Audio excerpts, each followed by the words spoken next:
ini adalah tempat orang menaruh harapan untuk bisa sembuh dan sehat. Namun beberapa petaka justru secara tiba-tiba terjadi di rumah sakit. Kasus-kasus berikut menyadarkan kita betapa pentingnya menjaga kesehatan dan selalu berhati-hati dalam bertindak. Seperti apakah berbagai petaka yang pernah terjadi di rumah sakit? Inilah 7 petaka tak terduga di rumah sakit versi on the spot.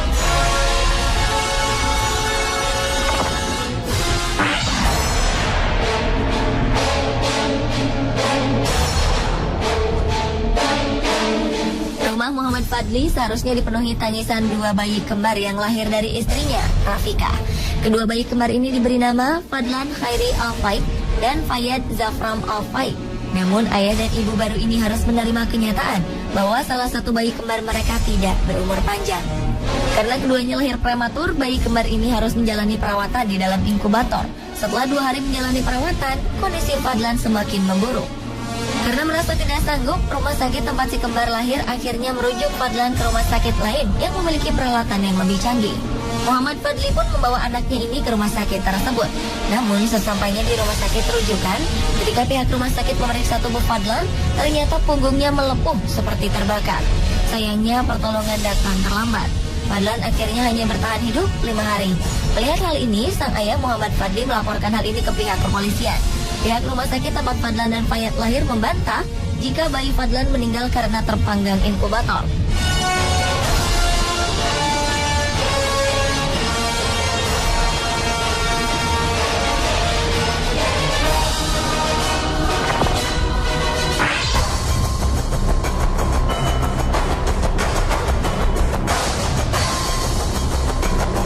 Para orang tua bayi di rumah sakit anak BC Roy, India tidak mengerti apa yang terjadi pada anak-anak mereka.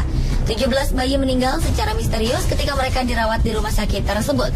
Awalnya mereka hanya sakit biasa dan beberapa bayi sedang menjalani perawatan setelah baru saja dilahirkan. Kepala rumah sakit mengatakan bahwa penyebab bayi-bayi ini meninggal bermacam-macam.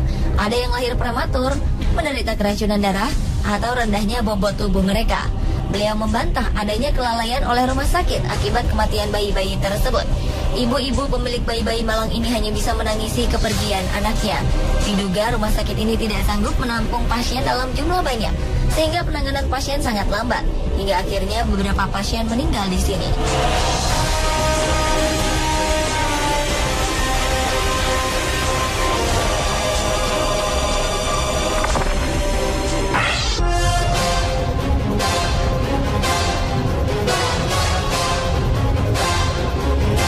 Belakangan ini penyakit Ebola merupakan salah satu penyakit yang paling menakutkan di dunia. Penyakit yang belum ditemukan obatnya ini sudah merambah ke berbagai negara di dunia. Ebola bisa menular dengan sentuhan kulit, seperti yang dialami oleh petugas medis di Rumah Sakit Health Presbyterian Dallas, Texas. Petugas medis ini membantu merawat warga Liberia yang tertular Ebola.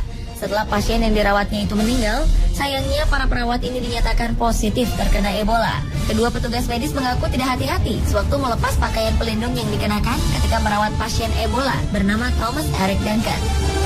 Atas kejadian ini membuat kedua petugas medis malang tersebut harus dikarantina demi kebaikan semua orang. Mereka juga ditanyai lebih detail pada siapa saja mereka bersentuhan agar penularan Ebola tidak tersebar di Texas.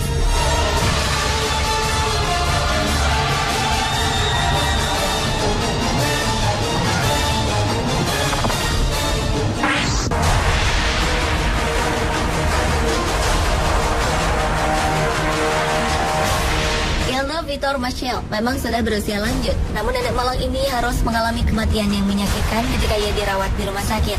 Perawat yang bertugas tidak sengaja menyuntikkan cairan sup ke dalam lengan kanan nenek yang seharusnya ke selang infus. Putri Marshall yang saat itu berada di sampingnya mengaku melihat perbuatan perawat ini. Setelah salah suntik, sang ibu mulai kejang dan menjulur-julurkan lidahnya keluar. 12 jam setelah kejadian ini, Hilda Victor Marshall pun menghembuskan nafas terakhirnya. Keluarga Marshall akhirnya melaporkan kesalahan ini ke kantor polisi. Ketika dimintai pertanggungjawaban, pihak rumah sakit mengakui bahwa perawatnya telah lalai. Tapi mereka tidak terima jika kelalaian inilah yang menyebabkan nenek Marshall meninggal.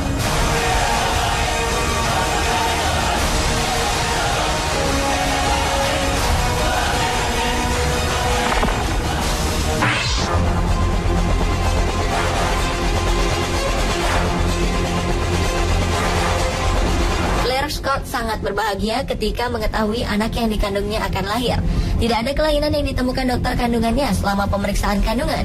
Namun ketika menjalani operasi sesar, tim medis dinilai lambat menolong anaknya yang ternyata terlilit tali pusar selama 20 menit. Tidak ada yang menyadari hal ini, sehingga anak yang diberi nama Charlie ini kekurangan oksigen ketika dikeluarkan. Butuh waktu 55 menit sampai akhirnya Charlie bisa bernapas sendiri.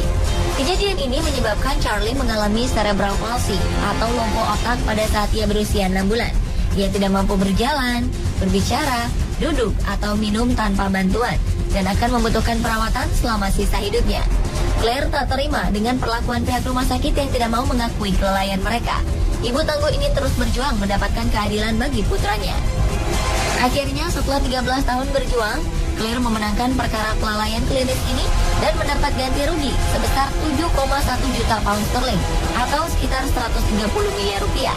Uang ini rencananya akan digunakan untuk membeli sebuah alat yang dapat menopang tubuh Charlie agar ia bisa mandiri kemanapun.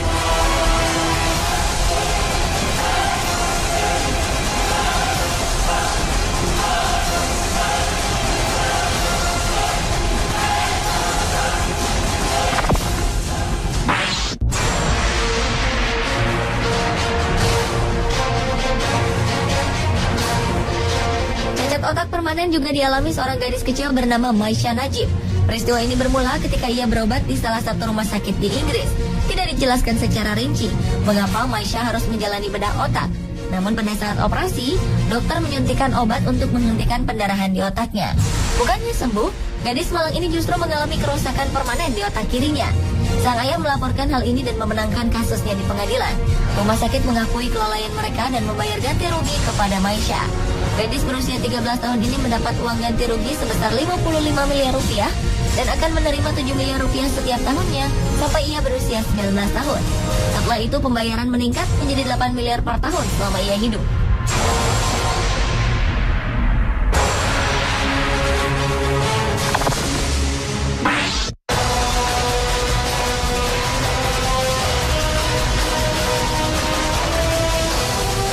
Kekurangan sebuah rumah sakit tua yang sudah berumur 50 tahun.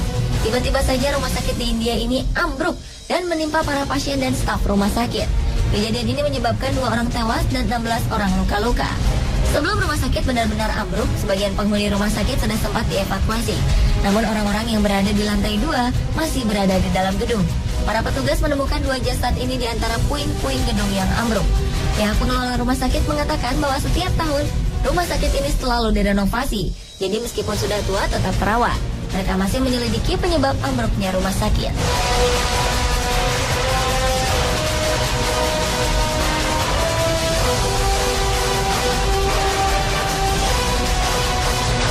Pemirsa, itulah 7 petaka tak terduga di rumah sakit. Semoga kita selalu mawas diri dan semakin peduli akan pentingnya kesehatan.